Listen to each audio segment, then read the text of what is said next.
welcome back to Guitar Discoveries. So I've been playing guitar for 50 years and I've never built a guitar, either from a kit or from scratch. But all that changed last month, and here is the result of a fun guitar building adventure with my daughter. This is the Lassocaster. It's made from a kit and hand painted and decorated by Avalon Cassard. Plays and sounds great. It's a quintessential tele-tone with truly a one-of-a-kind look. So, what are the realities of building a guitar like this from a kit? You know, is it worth your time and energy? Stick around, I'm going to show you the exact steps that this guitar took to build and customize. I'm going to tell you which kit guitar company sucks and which one kicks butt.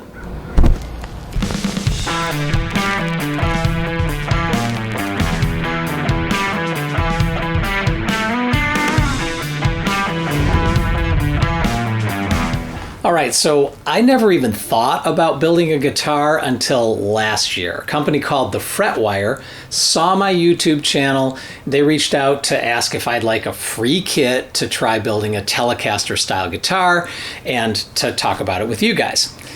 Problem is, I don't accept free stuff in exchange for a guaranteed positive review. So I told them, I'll build one of your guitars as long as I can give it an honest review and say what I want. And then they went dark on me. So a couple months went by and I mentioned the Fretwire's offer to my 23-year-old daughter, Avalon. She's always been super creative, into arts and crafts, building things, and she plays the uke and she's a songwriter. And she said she'd love to try building a kit guitar. So last November, I actually paid to order a Tele-style kit from the Fretwire. Price was $245. Website said it was in stock, and I assumed it would arrive in time for Christmas and be a cool surprise for Avalon. Well, it didn't arrive for Christmas. In fact, it never arrived, and the Fretwire never responded to any of my emails asking about my order status. So about 4 months after placing the order, I finally demanded a refund. Still no response. So I had to actually file a complaint with my credit card company, and they must be having a hard time reaching the Fretwire too, because my claim is still pending 2 months later. Anyway, life goes on. So I told Avalon about the elusive Tele kit, and we did a little more research, read a bunch of reviews, and decided to order a kit from a well-known luthier supply company called StewMac. And, you know, nice surprise, their Tele kit actually cost even less than the Fretwire. It was $199 at the time we bought it. And then even better, it arrived in less than a week, and Avalon got right to work. Now, I was her occasional assistant and videographer, so today I'm going to take you through the whole process of sanding, filling, pre-finishing, decorating, final finishing, soldering, assembling, and outfitting a StewMac Tele. So here goes. All right, here is Avalon with her new T-style StewMac guitar kit. What are you getting ready to do, Av? I'm going to be prepping the body for grain filler. So the first step is sanding with a 220 grit sandpaper and just kind of going over the whole thing to remove any obvious imperfections. Yeah. So after doing one sanding pass, we have to raise the grain by using a damp cloth. It's kind of amazing how much the wood grain comes up when you feel it. Yeah. After getting it a little bit wet. It's really nice. Then we have it gets to wait. Really rough. Yeah, and then we have to wait for it to dry again before we sand. All right, raising the grain for, is this the third time? Yes, the third time. Going with our, not our finest sandpaper, but our second to finest sandpaper. It's a lot of layers of sanding first. How much are you feeling in terms of grain raise? Much better than the first couple. There's still some in these seamed spots. All right, so we did a total of 4 sanding passes, right? Yes. We did 2 220s, 1 400, and 1 1500, just for good measure. We're gonna use an air compressor first and then a microfiber cloth. So. Perfect.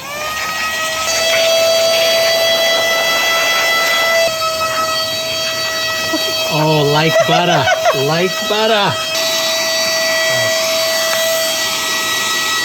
Beautiful. How many coats do we need to do? They recommend 2 to 3, so it's kind of based on what it seems like. There's a dry time between coats. Yes. Yeah, the more porous the wood, the more coats you'll need total. So this is the grain filler, and the instructions are to go sideways across the grain this time. And of course, you don't want to get it in the holes. I know, that's what's tough. That's going to be tough. You just got one in there. Yeah. You could spread it vertically if you need to, and then go across the grain. Yeah. Immediately, like, darkens the color.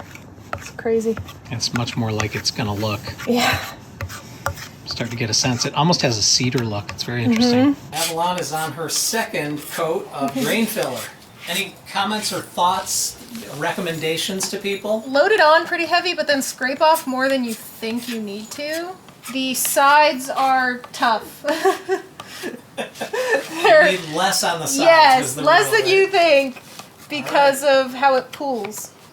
This is the appropriate use of a ping pong table in the driveway on a nice day.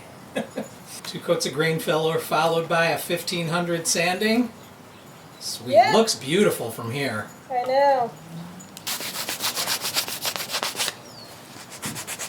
I'm really glad you got a Rosewood fretboard. Oh yeah. That you don't have to worry about it. It's all done. It's beautiful. Yeah, this is smooth as silk right now. Beautiful. Oh yeah, it looks primo. Gorgeous. Yeah, even like the shine it has when you move it around. Like, this like really soft sheen.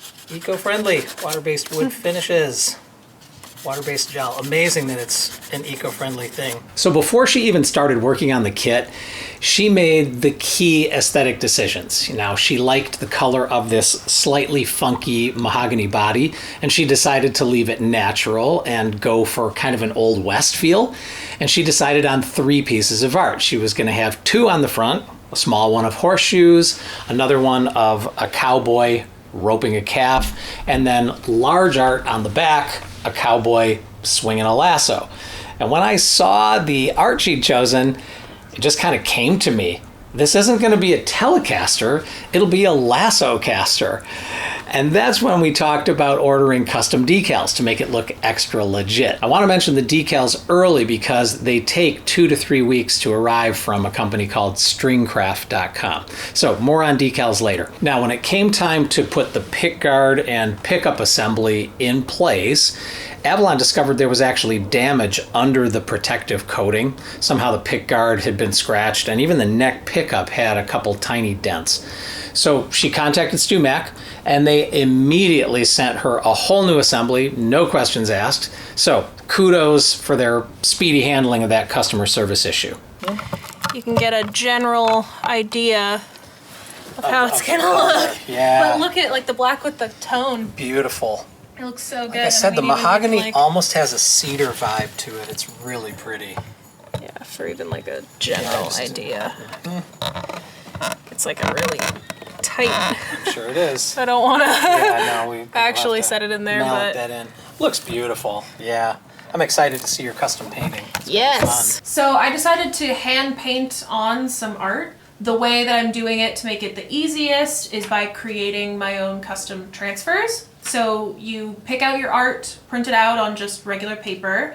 Mine are pretty simple since they're line art. You just basically take a pencil and shade on the back everywhere that your image will need to be drawn. You're just using a standard pencil? Yep, just a standard pencil. You kind of want to shade pretty heavily. So once you've colored across the whole back, you can kind of see through from the front. It'll probably not come through on there, but you can tell, just make sure that you've shaded over everything. You place it, a couple pieces of tape, it's fine. Make sure the positioning is good. Work on tracing over your image, and anywhere that you trace on the image is going to transfer the graphite from the back of the paper onto, in this case, the guitar, but works on tons of stuff. You follow the whole tracing and then peel it off and you'll have a traced image. Yeah, I was like, it's a little hard to see. I don't know if you'll be able to see it on the camera. Zoom in here. So it'll just leave a transfer like that, and you can go ahead and paint right over it. Perfect. And yeah. So we have rigged couple of hangers to hold the body of the guitar up from the roof of our lanai. And hopefully that'll allow us to do 360 spray around the whole thing. Avalon has her mask on. She's ready to go. I'm going to be stepping out of here so I don't breathe this stuff. What I would do is just back, forth. Yeah, there you go. And then keep going up. You could go a little more? Yeah, oh yeah, absolutely. Kind of the right thing, right? I think it is good. I mean, you can probably do that a few more times, you know? Yeah. Everything is like the wind blow. I'm like, I don't really want it to blow back on me. Yeah. Maze, get out of here. Come here, Maze. Go. I got an idea on the sides. Maybe do up and down. Yeah, I think so. Are you Front weirdly, sure you're not because too of the close? wind block of it, Yep. kind of works better. Okay, time to spray the neck. Avalon has taped off the parts that are going to go inside the body just to make sure it doesn't get any bigger and harder to fit into that cavity.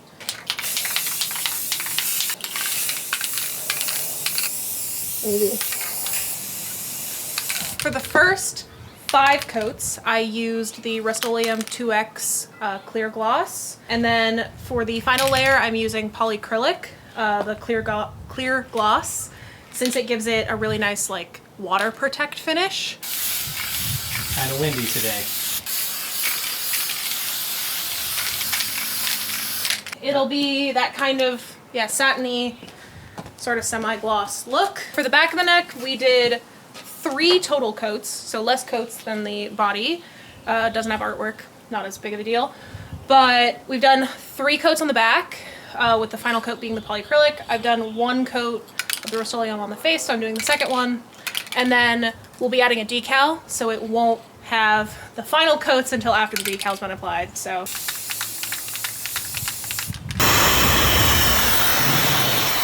So where'd you get the decals, Af? They're ordered from a company called Stringcraft, a small company, and they specialize in instrument decals, so you can do custom designs. They also have some preset ones with kind of punny classic guitar brands. Go on great. They took a little while to come because they're a small company, but as long as you're patient. Yep. Yeah. The AC brand. Yes. Sweet. So, making progress. It's hard because this drill is so heavy. She drilled in the strap buttons. Yeah, I mounted the buttons. You did that already? Oh, Yeah, they're really easy. Oh, that looks Isn't this cool? Yeah, so I went with I put black strap buttons Is it on suede? it. Yeah. Yeah. So I went with this because it had the little bits of Super silver, so I was like, ties in the cool. silver, but yeah, I put, if I can. Did black pop strap some buttons black too. strap buttons.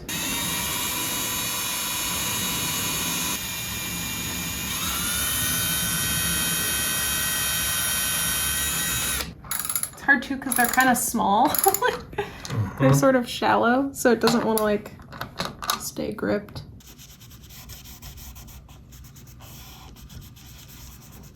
Fretboard's been waiting to drink up the oil. Oh, yes. Very happy. Yeah, the color change is intense. Yeah, it was a little confusing. The instructions they provide are not adequate. They're outdated. Yes. They've changed how they do the wiring.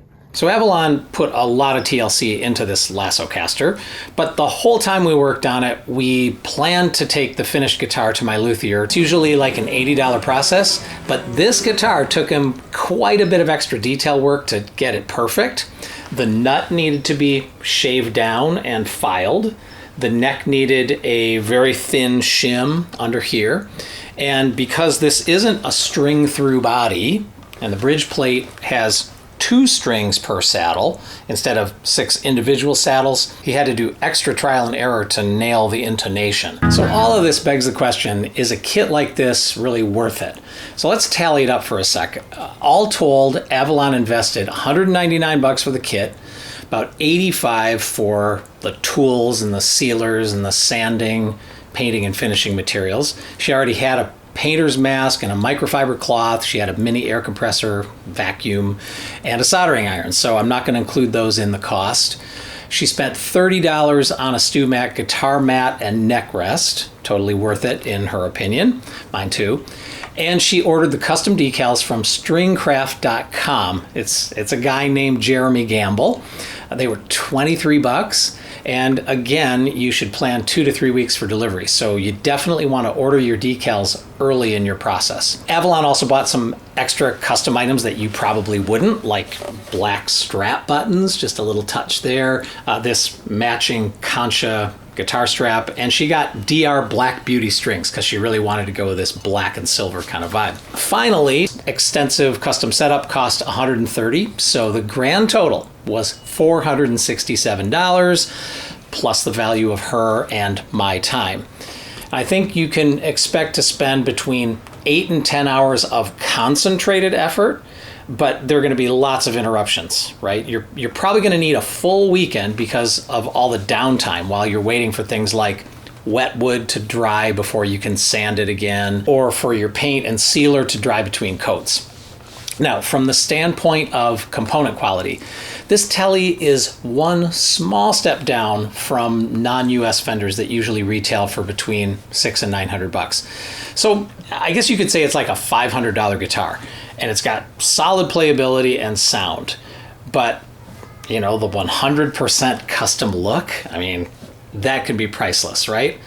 So all things considered, my conclusion would be that building a kit guitar like this isn't necessarily a great deal, but it's a lot of fun, and it's an awesome way to create something unique that's truly all yours. And then when you're done, you're going to have a legit Tele with a lot of mojo.